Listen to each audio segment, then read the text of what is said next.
Hello and welcome to Pagabo Live, our initiative designed to promote knowledge in the public sector. My name is Tom, and over the next hour, we'll be talking about decarbonisation in the public sector with our panel of industry experts. If you could all introduce yourselves now, starting with you, Kelly. Yeah, hi everybody. My name is Kelly Cruz. I'm National Head of Decarbonisation at Wilmot Dixon, and I lead the decarbonisation services within the business. Brilliant, thanks, Kelly. Rob. Hi, Tom. Rob Tyler from Bailey Garner. I'm a Senior Associate Partner and the National Education Sector Lead, focusing a lot of the work that we do around decarbonisation of existing school stock. And a returning Pagabo Live panellist. Same with you, Jake as well. Hi, Jake Down, Senior Building Services Manager at Seven Construction, and I head up our decarbonisation projects in our property services.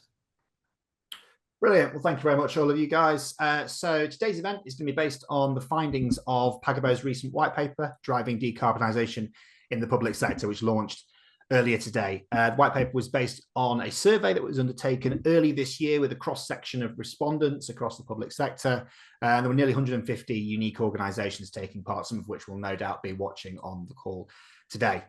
So today we'll pull together some of the key insights from the reports and discuss them with our panel, giving their opinions and their views and their on-the-ground insights as to some of the findings from the report. We'd also love it if the audience could get involved as well. So if you'd like to ask as many questions as possible using the Q&A box at the bottom of your Zoom screen, depending on what version you're on, it might be hidden behind the three dots. But yeah, make sure you open that Q&A box and add in any questions you'd like our panel to get to at the end of today's session. We'll also be running our usual polls throughout the session, some to gauge your level of literacy around decarbonisation, but others to gain a bit of traction and interest from our panel and see what direction we'll move the conversation in.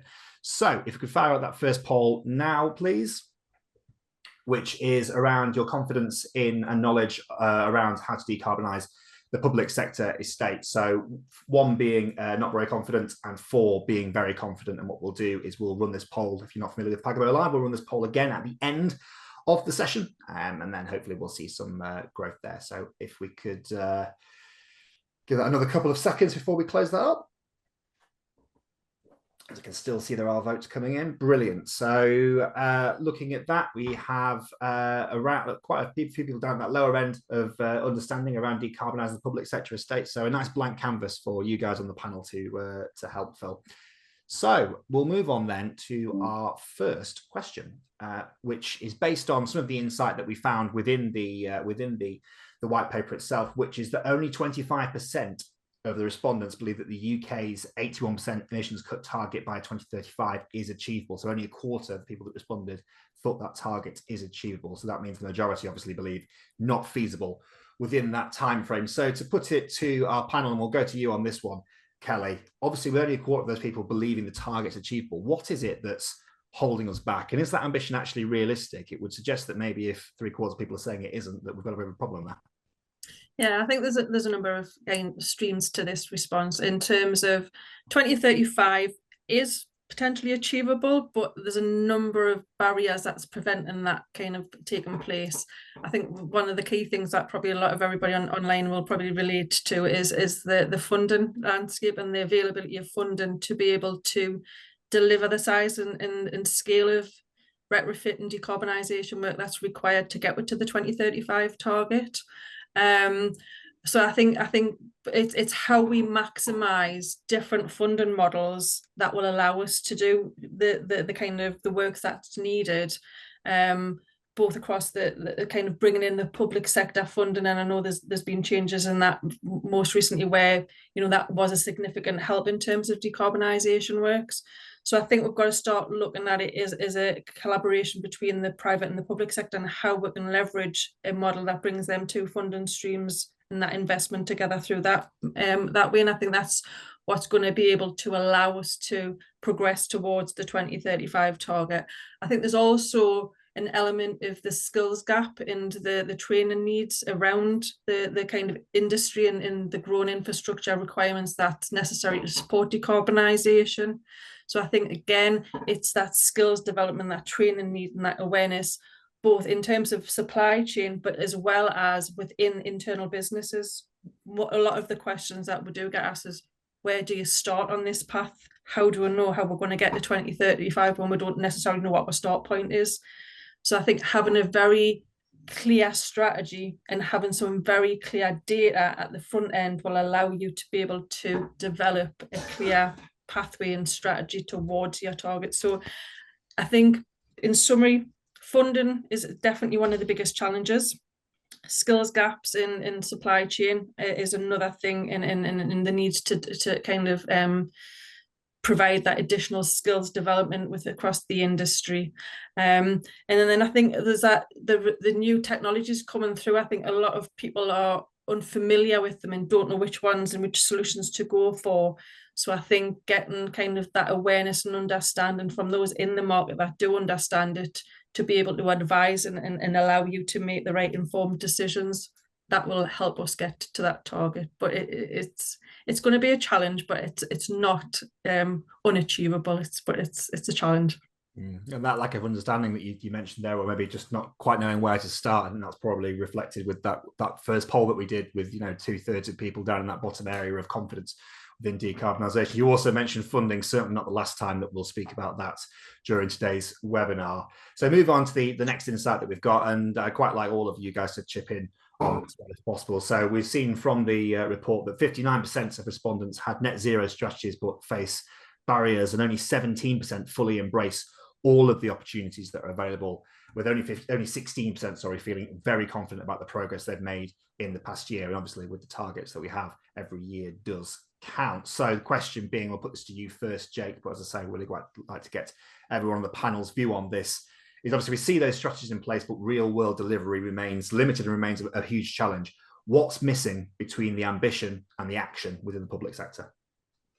I think this is a very broad question that could be answered in multiple ways, really. I think trying to break it down, I think the key one is the education. There is funding available, but not the right technology or the strategy is the correct solution for every single building type or asset portfolio. So I think it's the education on the starting point. I think the data collection is key. Without that data, understanding the building stock and then assets, then it's hard to make something scalable and achievable, because you don't know the impact of their measures. I think also with the strategies, there's a lot of red tape. So you look at the procurement models, and from our experience, trying to get some projects to site, you could be in your pre-construction phase for 18, 24 months, for example. Some of our local authorities have building stocks in excess of 500 assets. That simply doesn't need to work. But you look back at COVID, for example, we're building hospitals in 12-week plans. So some of that red tape and then barriers can be unlocked to release some of these scalable strategies. But I think the key one for me is the data collection. It's understanding what you've got to actually make them strategies achievable. Excellent stuff, Jake. Can we get Robin on this next, just for a sort of consultant's point of view on it? Yeah, I think as Jake said, you really hit the nail on the head of knowing what you've got, and that's a common flaw in what we see with a lot of organisations, where that kind of uncertainty that was mentioned before, that Kelly mentioned around funding, just breeds more uncertainty around other concerns and perhaps challenges, which direction people should be moving in and can move in, with various constraints around budgets, etc. Also clearly has an impact as well. But I think that technical expertise and capacity is a really important point. There's often a lack of those technical expertise and capacity within organisations to deliver this. So making sure that you've got that right project team and that right partner with you from the beginning. We've got some clients who have partners who work with them, who are contractors that offer that upfront service. So they'll work from support on funding applications where applicable, all the way through to design and delivery, and provide that kind of turnkey service. But at the same time, that needs that expertise just to oversee and make sure that things are happening in the right way.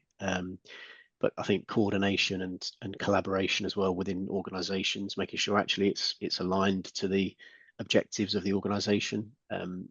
We've seen organisations where the team on the ground and the kind of operational team are keen to implement these strategies. And then as you kind of go up the levels in the organizations, that appetite wanes and is less focused. So actually making sure there's full coordination between everybody at all levels, which will impact behavioural, cultural barriers, resistance to change, lack of awareness.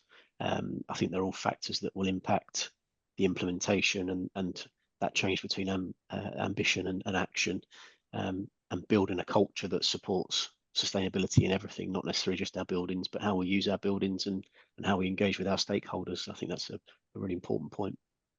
And Kelly, coordination and collaboration, as Rob said there, does that sort of tally with your experience? Yeah, like I say, I think the drive and commitment is definitely there across the public sector. You know, we know that there's an absolute commitment to want to bring about change and establishing strategies to do that. I think there's a number of kind of different kind of constraints that sometimes prevent strategies progressing as effectively as they can. And I think data accuracy and data availability is one key thing, and having accurate information at the front end really helps you develop strong and robust strategies going through the process.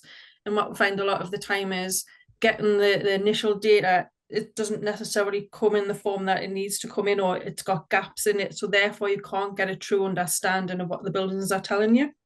I think, like you say, taking an example, if you've got 20 buildings in your estate, what are your 20 buildings telling you, and using data to be able to analyze that and prioritize where your investment should go first and foremost, aligning that to other aspects of your corporate strategies in terms of your capital programs, your planned maintenance. How do you bring that effectively together, as well as additional funding streams that might be available to be able to maximize delivery? And I think sometimes it becomes quite overwhelming. I think the word decarbonisation is quite it's kind of a wide scoped word. When you break it down into its common form, I would say, it's the energy hierarchy of how are you going to make your buildings thermally secure and efficient through fabric improvements? How are you going to control your buildings effectively through energy efficiency measures and reducing things? And then how do you bring in the renewable solutions, your low carbon technology solutions? That's an element of your strategy. It's using that skills and expertise and bringing the right people in very, very early on to have them conversations and to be able to support you in them conversations and help you identify the best solutions to deliver the best outcomes. Early engagement always comes back to one of the thing that we always come back to on Pagabo Live quite regularly. Moving on to the next bit of insight that we've got from the report, and that is a bit of a slide on the government saying that over half of respondents said the government is not doing enough to support net zero and that push for the targets that have been set. So putting it to you guys, and again, we'll go to all three of you on this, starting with you, Rob. Is the UK government really enabling the public sector on its net zero journey?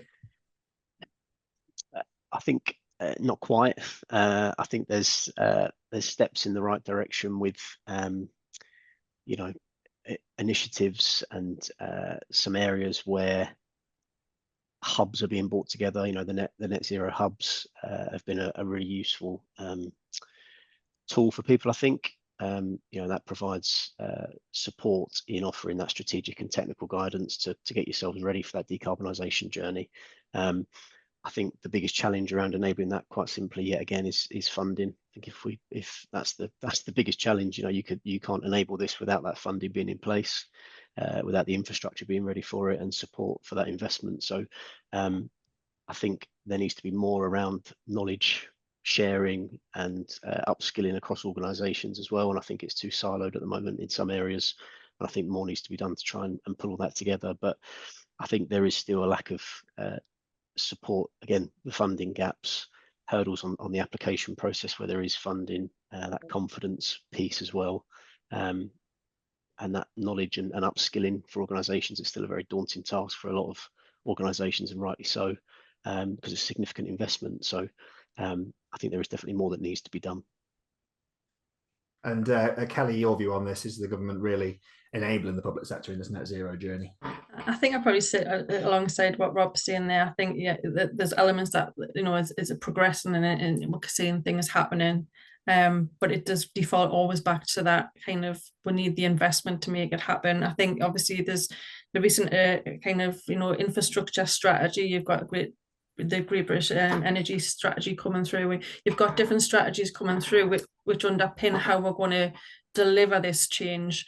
But we need to understand how we're going to deliver this change with the financials behind that, and how that's going to work in terms of on the ground delivery. I think obviously we've got a change in landscape as well, the way that we're going to be delivering things at local levels. So we're moving through a different setup in terms of, they've got devolution deals now coming through. We've got the net zero hubs, like Rob said as well. So I think there's elements of everything happening in different areas, but it goes back to that kind of coming back together in a joined up way and doing it effectively in a joined up way, as opposed to in some cases being siloed. So I think there could be more done to if we were to get to the national target of 2050, and obviously there's other targets for the public sector sooner than that interim targets. I think there's got to be a more joined up focused approach. I think there's got to be a knowledge capture centrally where the public sector can go to and understand how other projects have been delivered. And I think there's also that being able to leverage in the expertise and the knowledge of people who do this as the day job to help support and make sure that the right decisions are being made at a time when budgets have been quite constrained over a number of years and continue to have different challenges and priorities put on them. So I think in a finalized version of it, yes, they're doing stuff, but they could be doing more. And Jake, your view on this is it similar in the sense of that siloed thinking is probably holding us back a little bit? Yeah, it's very much aligned. I think if you look at the funding that's been available to date, it's up in the billions in terms of support for decarbonisation projects, but it's not being done in a collaborative approach. I think by bringing the specialists, manufacturers, consultants, main contractors on that journey, there'll be a much more joined up, strategic, national approach rather than, as we say, working in silos. You've got some regions that are very much advanced, and it's using that approach and knowledge hub and how we share that and upskill everybody else to align an aligned approach, ultimate to the same end goal. Brilliant stuff, guys. So before we move on to the second section of the webinar, we've got our second audience poll, which is asking how confident you are that your organisation will meet its net zero goals on time, and that would be the interim target for the public sector, rather than if you're public sector, as in the audience, rather than the national target of 2050. So 1 being not very confident, 4 being very confident.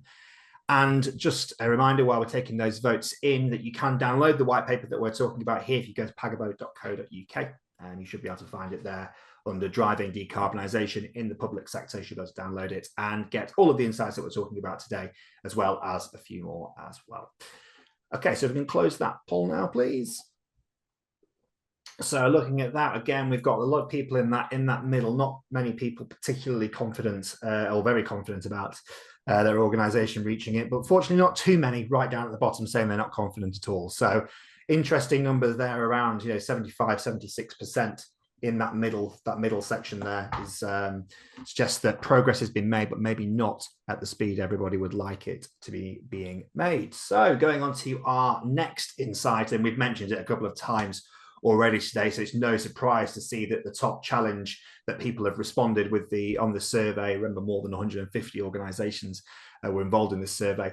So the top challenges include a lack of funding, which 80% of people have responded have said is their biggest challenge, competing priorities and the complexity of estates, particularly where they've got smaller teams and limited capacity. They were also frequently raised as an issue. So bringing it on to you first on this, Rob, with teams stretched so thin, what is needed to make decarbonisation deliverable at scale? I think this links back to what we were saying at the start about understanding your estate, knowing what you've got, knowing kind of what's coming down the track for you in not looking at decarbonisation in we've said it a lot today so far, but in that silo, but thinking about it on the whole in terms of how you're managing your estate, are there opportunities to look at some planned improvements and enhance those in ways to yes, it's an increase in cost, but actually is it a nominal increase because it was funding that was being spent anyway? So actually, can we take windows that are planned to be replaced from double to triple glazed, for example? What's the cost increase against the energy saving, and how can we look at improving performance by just adding to an existing pre-planned investment as opposed to thinking about decarb in a kind of on its own. I think people are focused on removing gas heat pumps, but actually looking at that fabric first approach and focusing on what can we do to the fabric at potentially lesser costs, and looking at those short, medium and long term ambitions. How do we focus on those quick wins around LED lighting, solar panels, which are much quicker, immediate items, through to what's the plan for that large scale plant replacement in looking to completely decarbonize an estate or a building, for example. So, looking at, well, actually, the boiler plant's okay. Can we look at the infrastructure? Can we look at upgrading that infrastructure in advance? Can we look at a phased plan while we've got the opportunity to, where those works aren't being driven by condition, but we can have a planned, phased approach to try and tick off some of those decarb aspects as we go, effectively as part of those wider improvements. So not seeing it as a standalone entity in decarbonisation, but really embracing it as part of, again, those behavioural operational improvements that you make on a day-to-day basis. Yeah, and Kelly, from a contractor's perspective, anything different in there in terms of how you guys feel decarbonisation can be made more deliverable at scale? Yeah, I think it kind of just picks up on what we've just been talking about there. I think in terms of understanding your estate first and foremost is the key and fundamental thing. And understanding, first of all, we've had a change over the last 5 years, the way that we work. Are we maximising the use of all our buildings, and do we need all of the buildings that you've got in your estate? Is probably the first point that I would be looking at. And then some of the aged buildings, what is can you rationalise first and foremost? Is there an opportunity to rationalise your estate so you're not running as many buildings first, and then with the buildings that you've got left and you're retaining, how can you then prioritise them for investment? And like you say, again, that isolation, we don't do it in isolation. Look at what you've got identified as part of your capital programme. What have you got identified in terms of, buildings that are coming to, systems with life end, and does that lend itself to funding opportunities in the market, and what funding opportunities are out there and exist? And I think it goes back to that teams being stretched thin. We've seen a lot of changes in terms of, people having to do more with less. And it's how you can use the teams effectively to go for the things where it's going to help you progress your strategy, but also going out and like the likes of ourselves and obviously colleagues on the call today, we can provide some of that support and some of that insight to help prioritize in terms of which buildings you need to target, and help you engineer and identify what options are going to be best placed. And in some cases, you tend to find costs are a key driver, and I think a lot of the times you start taking out some of the key components that are going to drive that longer term efficiency. I think you've got to look at that whole life cost benefit analysis is something that you've got to really consider to give the viability of putting that upfront investment to those decision makers who will see the longer term benefits. Yeah, excellent stuff. And I think we've obviously again touched on funding a little there, but the next insight set will give us a little bit more opportunity to discuss it. That only 18% of respondents felt very clear on the available funding for decarbonisation, with over half saying they've actually applied for the funding but found the process challenging. So a bit of a how long is a piece of string question is this, but why is it so hard to access decarbonisation funding? And what would a simplified and more equitable funding model look like for the public sector? It's not like we're trying to get you to solve much on this webinar, is it? Wow. So if we go with Kelly on this one first, but I'd like to get the views of everyone. So Rob to follow, and then Jake after that. Kelly first, please. Yeah, I think it's become a slightly bit more challenging with the recent announcement with the Low Carbon Skills Fund and the Public Sector Decarbonisation Fund no longer progressing. So I think them funds were what we would probably class as the complex fundings going for, and then where people people haven't been successful, and I think there's a number of reasons for that. It is quite a complex process, and as each iteration of the different phases of PSDS came through, they got more complex. And if you've got small teams and they're not technically in terms of this field, then they would find that very, very challenging. And a lot of the weighting of the funding was based on how you were going to deliver projects. So I think that's one aspect of it being very, very challenging. I think you've got a lot of the public sector competing for a pot of funding, and that funding pot was massively oversubscribed every time, for the funding that was available. The way that the landscape's changing now is obviously budgets are kind of are more now becoming frequently devolved, and there'll be something at a local level that you will be looking at from devolved budgets.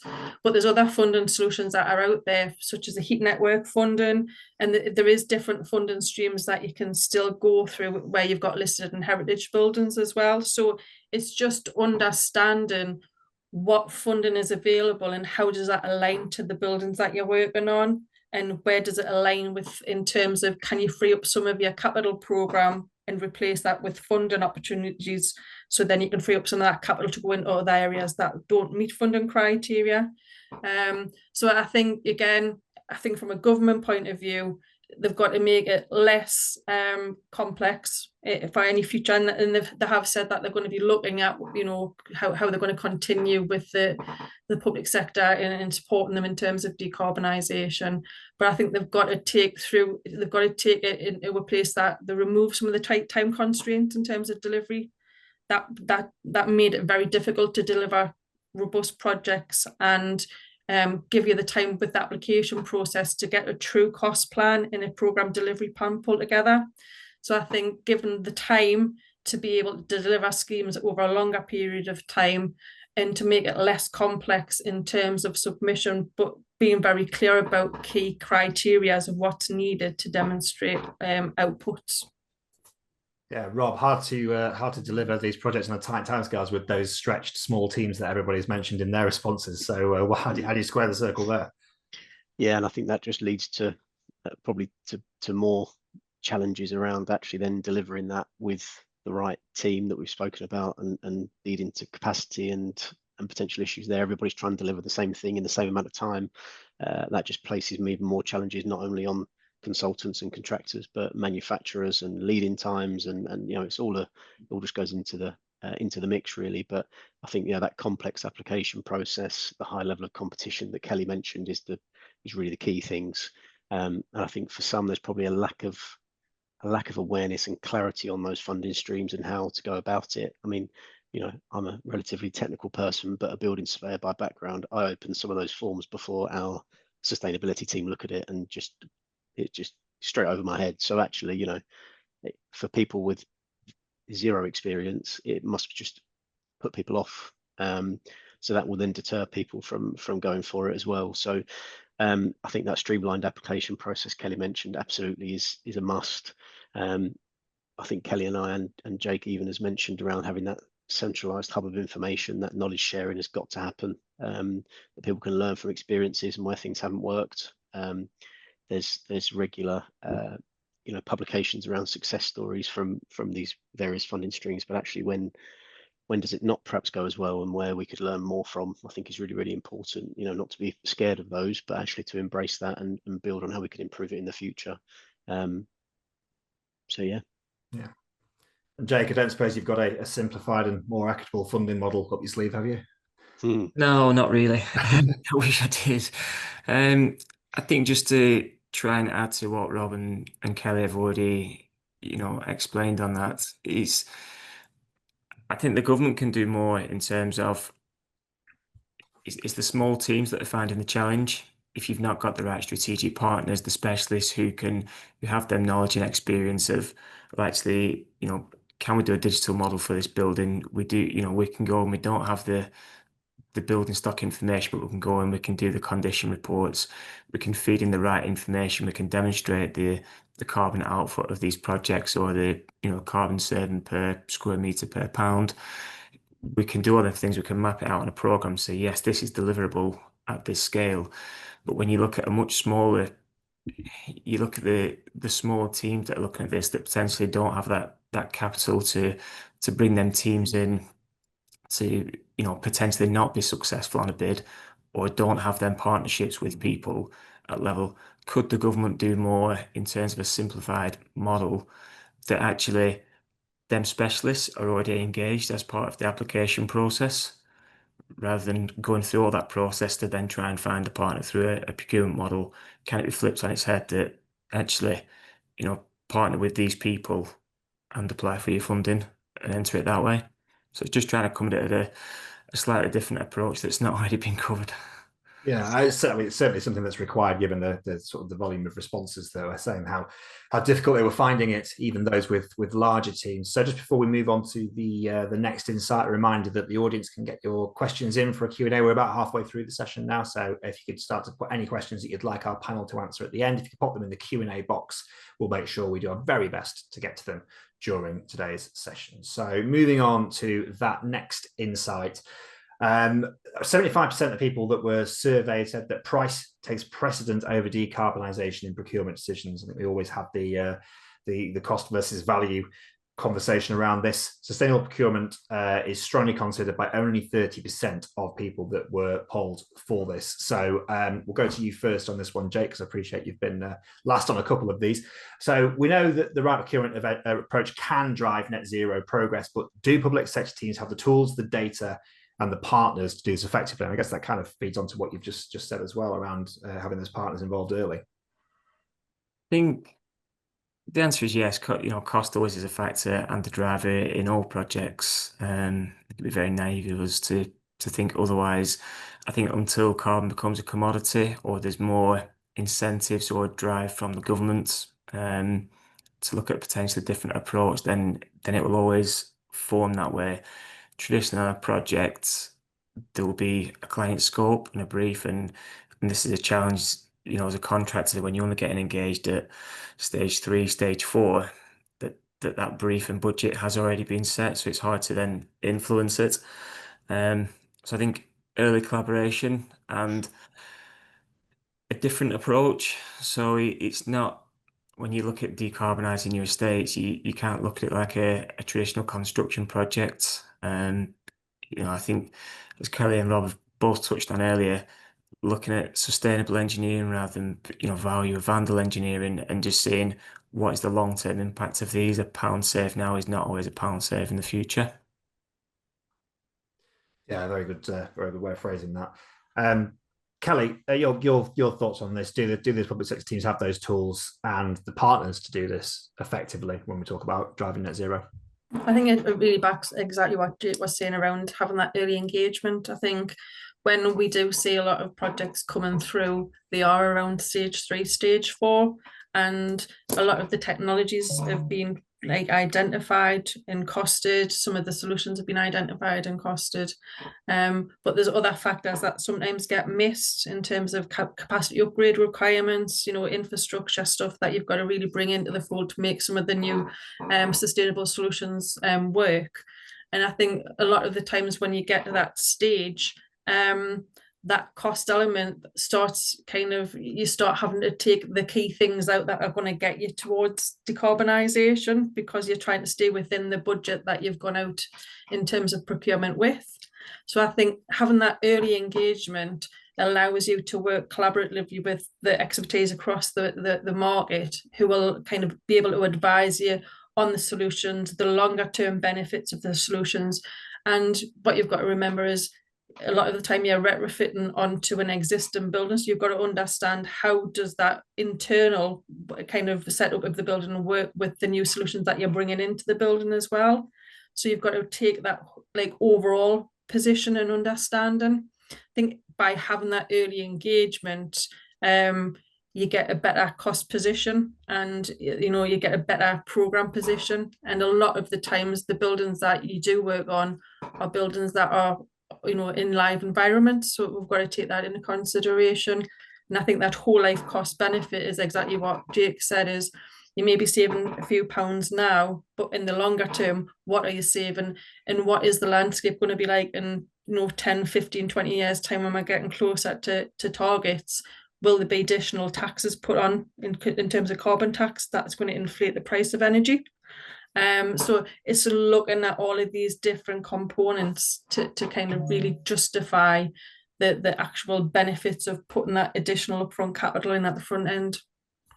Yeah, trying to have that long-term strategic view with it rather than doing something that's results. Let's go on to another audience poll now, because it fits in with that last question and the question around cost and carbon impact. So when procuring decarbonisation related services, what is usually the highest priority? Is it the cost? Is it the carbon impact, the speed of delivery, compliance, or are you unsure for those people that are responding?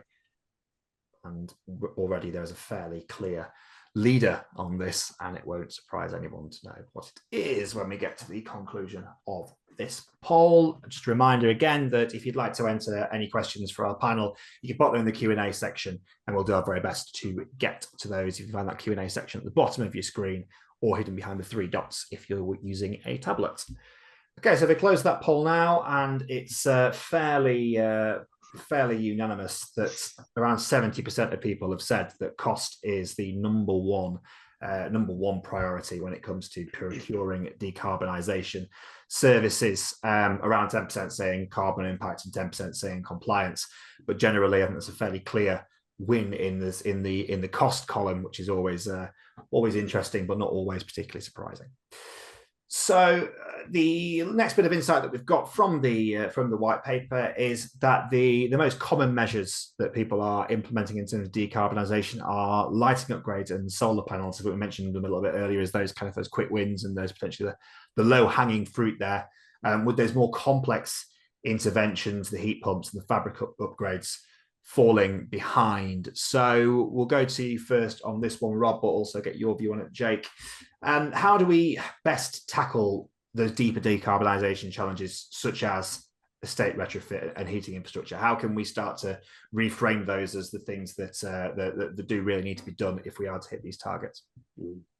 I think again, it's something we've said repeatedly. Is it's back to knowing your buildings and knowing what measures are suitable for those buildings. Is it, things to consider in terms of the actual building type and the suitability to focus on those areas, if that makes sense. So what have you got and what do you need really in terms of tackling it, but undertaking that feasibility study to just understand what the impact is of those measures, because I think what is often overlooked is, we're going to introduce internal wall insulation, we're going to replace the windows.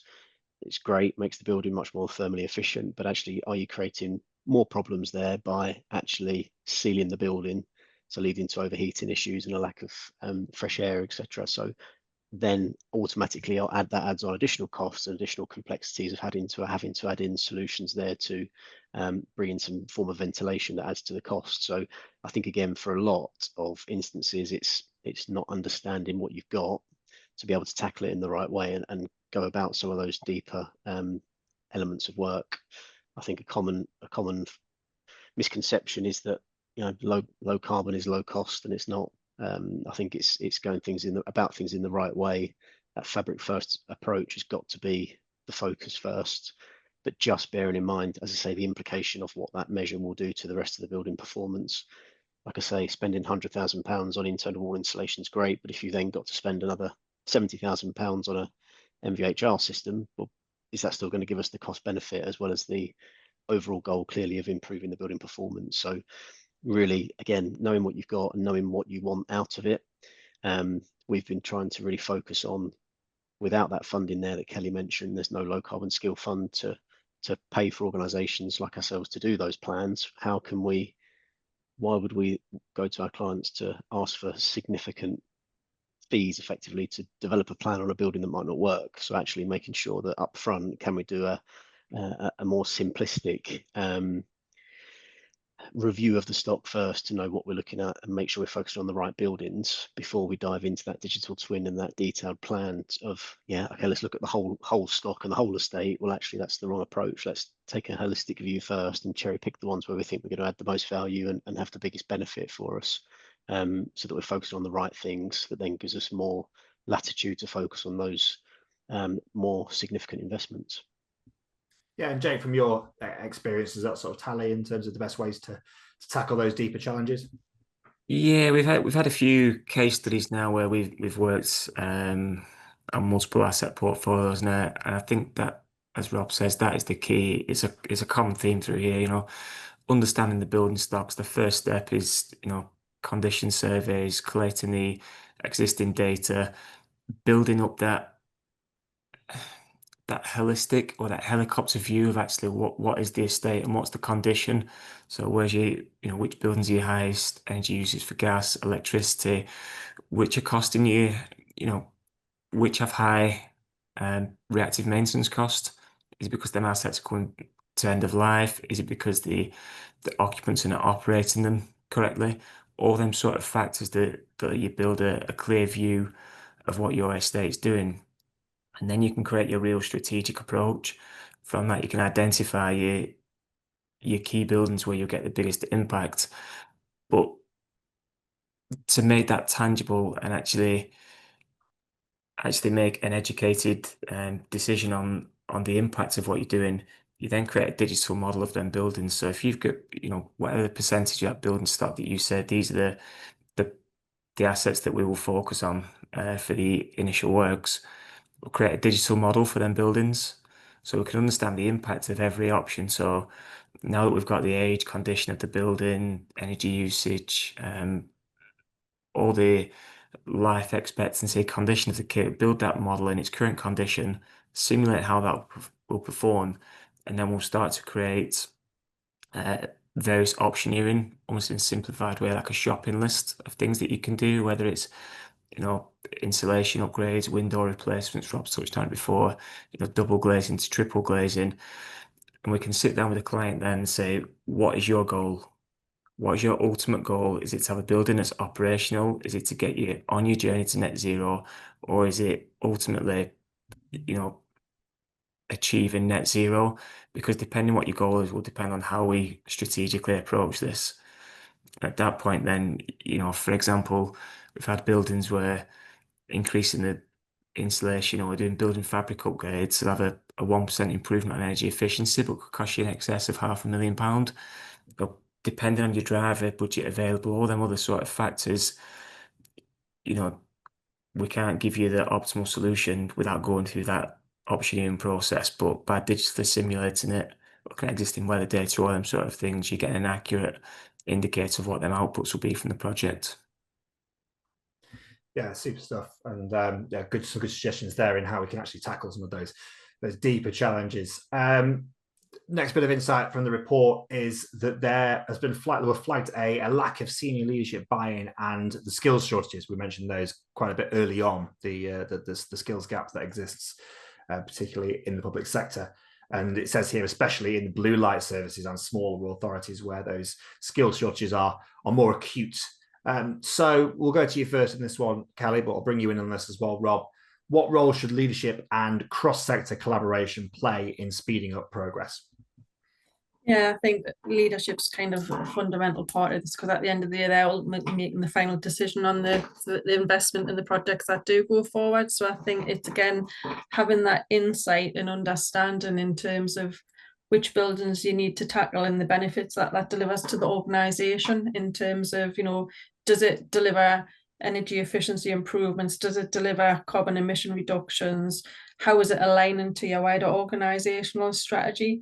And to get that buy-in, I think there's an education piece there as well. Some, senior leaders have got such a complex portfolio that they've got to look at that decarbonisation is one element of a much bigger portfolio. And I think the language as well is key. We've got to simplify the language, put it in a language that's relatable. So when they are making decisions, that they understand the decisions that they're making, because some of it can be quite complex.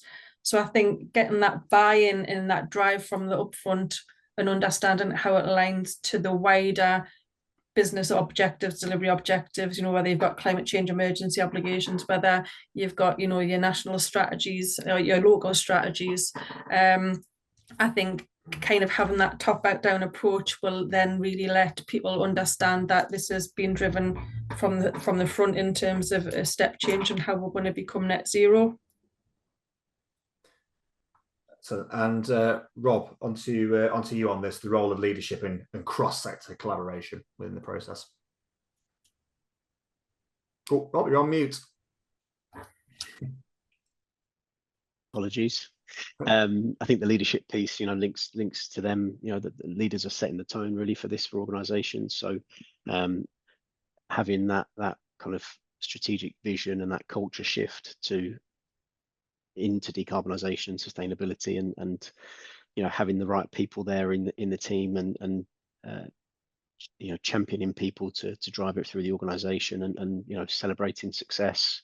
These are all really important points that, well, actually, great news, we've saved X thousands of pounds and we've been able to reinvest that. It just, gets people to kind of buy in and, be part of that process with you. I think that's really important. Embedding that initiative and that thought process into the culture makes it a shared priority more than that kind of siloed view from perhaps above, and everyone focusing on pushing forward in the same way. I think the cross-sector collaboration, sharing that knowledge again and trying to bridge that skills gap through experiences and best practice. And again, as I said earlier, what hasn't gone well as well as what has gone well. Kelly mentioned earlier those operational buildings, blue light in particular, which this question focused on. That can't go wrong. there's no negotiation there. That's got to go as planned and as agreed. So making sure that there is learning, and that shared learning can be really useful. And we'll potentially move on to a question around live sites during our audience Q&A as well. But we'll wrap up this section of the webinar with a final question, which I'll put to all of you guys, starting with you, Jake. If there's one takeaway from this, the research that's going into this white paper and the conversations that we've had today, what would you have that as, Jake, to start with? Oh, Jake, you're on mute as well. Apologies. I think ultimately for me, it would be, what is your goal? Once you understand your goal, you can work back from that. You then understand your building stock. You can create, you can engage with the right partners and form the right strategy that suits, ultimately what your goal is. And then you've got some measurable milestones then that you can actually track progress. I think if you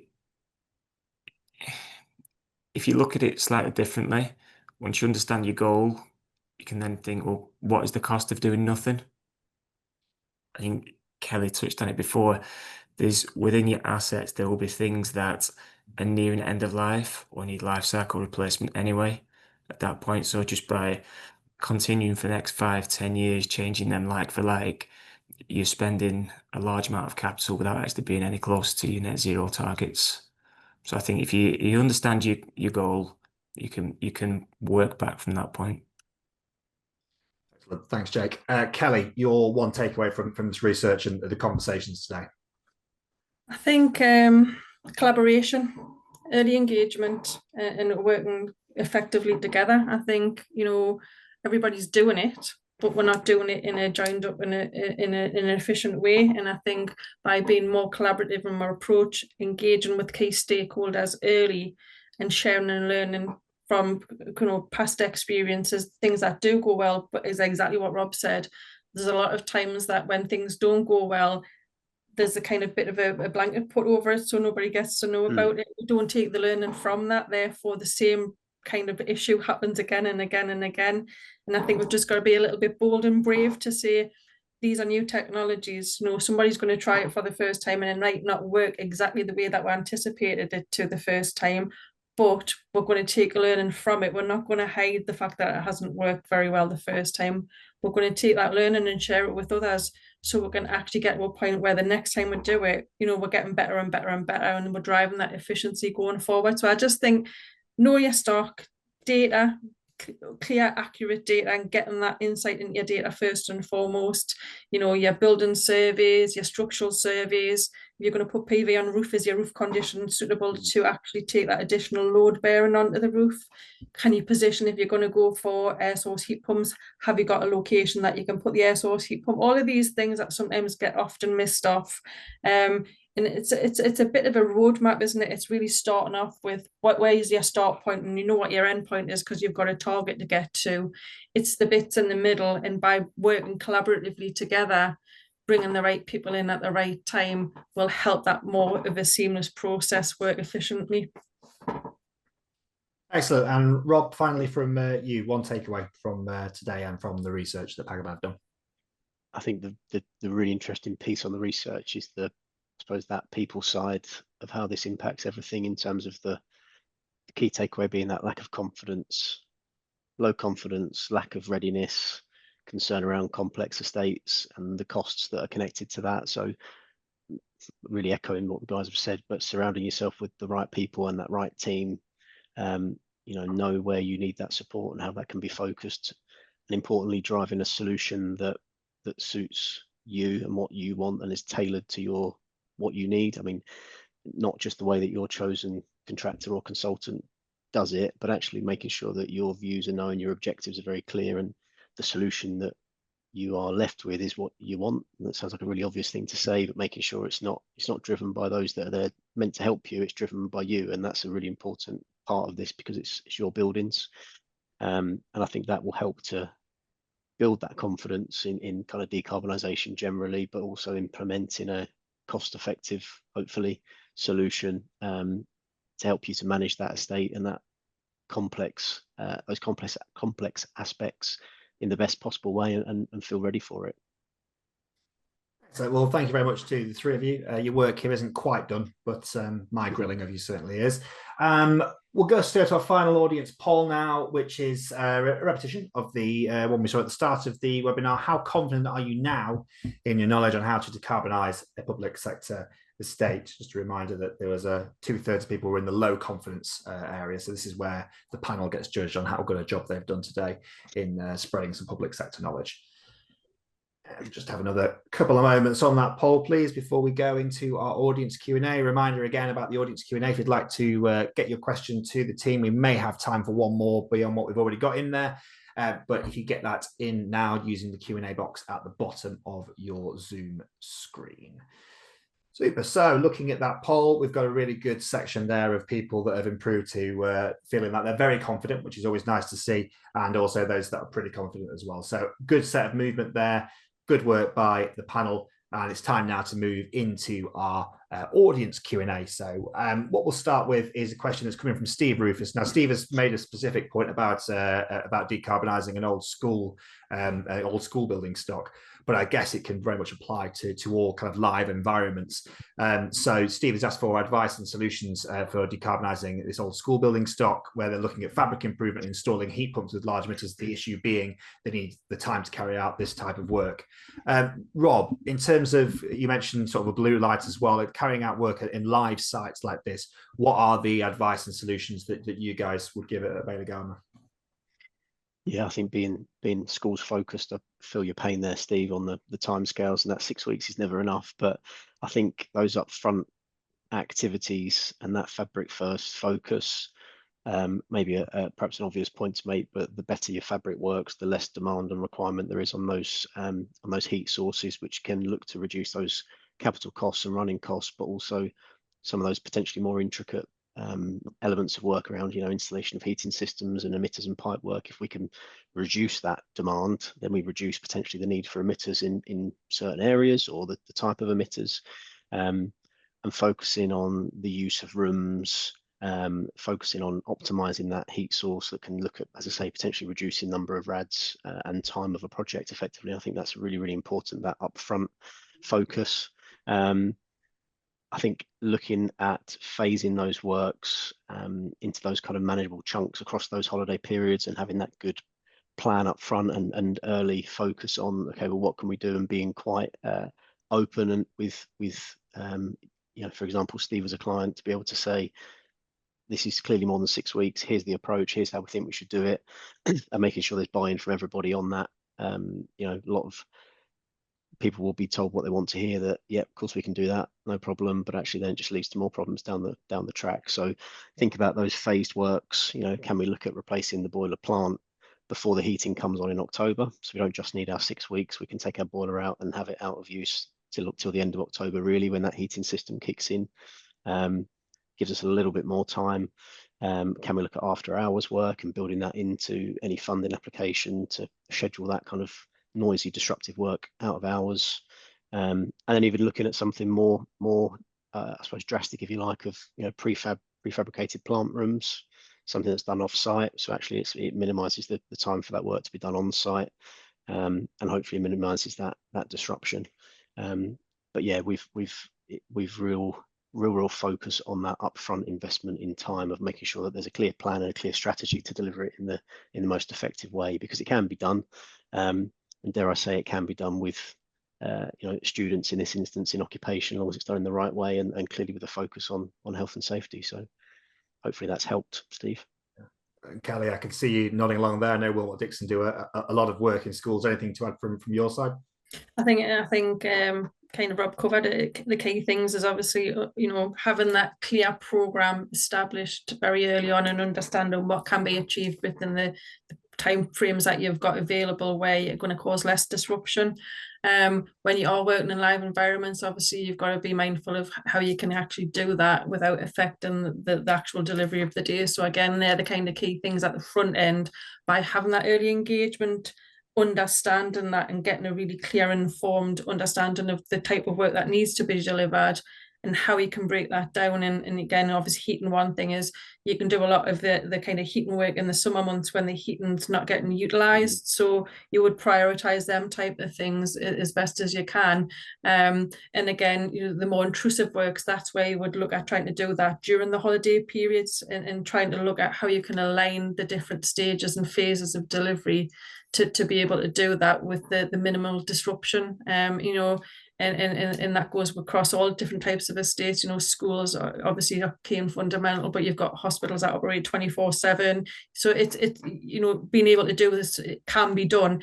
It's just having them conversations very, very early on and understanding the solutions that have been identified to look at how that can be phased in and delivered. Excellent. We've got time for a brief response to one more question from the audience. It's come from a mysterious anonymous attendee who's asked whether there's any pressure put on the electrical companies for not only the suppliers but also DNO to ensure that there is power in the areas that need those air source heat pumps, and obviously they need the energy to be running those. Is there a need to change the agenda there and focus more on driving some more energy into those areas? Kelly, I can see you nodding away on that one. Yeah, I think this is one of the big challenges at the moment in time, is we're trying to transition to a low carbon solution, electric alternative to gas. And to do that, we need to be able to connect to the network, but we've got constraint on the network because the network hasn't been designed to do what it's been asked to do now. So, the network that we've got was designed years ago to push energy to our buildings. Well, buildings now are seeing pushing the energy back and trying to balance it. And I think we've got these complexities now that, the DNOs now have got to put a lot of investment in at local levels, the capacity, availability, obviously by transitioning now. So going forward, heating will be through an electric form of heating in the majority of cases. So we need to have that investment, and to do that, they're having to upgrade that. And because they're upgrading that, they're stopping people connecting to it against a timeline of a target. So I think again, I think there's better communications taking place. I've seen that over the last few years, where the DNOs are getting to understand what type of works are coming through and getting an understanding of that, and understanding in terms of the capacity requirements. But I think it's one of the big challenges for a lot of people in terms of knowing what your current capacity availability is and what the proposed works that you're going to look at doing will bring in terms of capacity requirements, if there's going to be an increase in that. And again, that comes a lot of time with additional costs, which can make business cases more challenging to get through. So it's about how you can work collaboratively with your DNO, with your other key stakeholders, and looking at your wider strategy as a business. You may be looking at decarbonising your fleet. So you may have a requirement to upgrade it again around that. So it's bringing that together as a collective approach to understand your true capacity requirements, so you're not having to go back and it's creating bigger challenges going forward.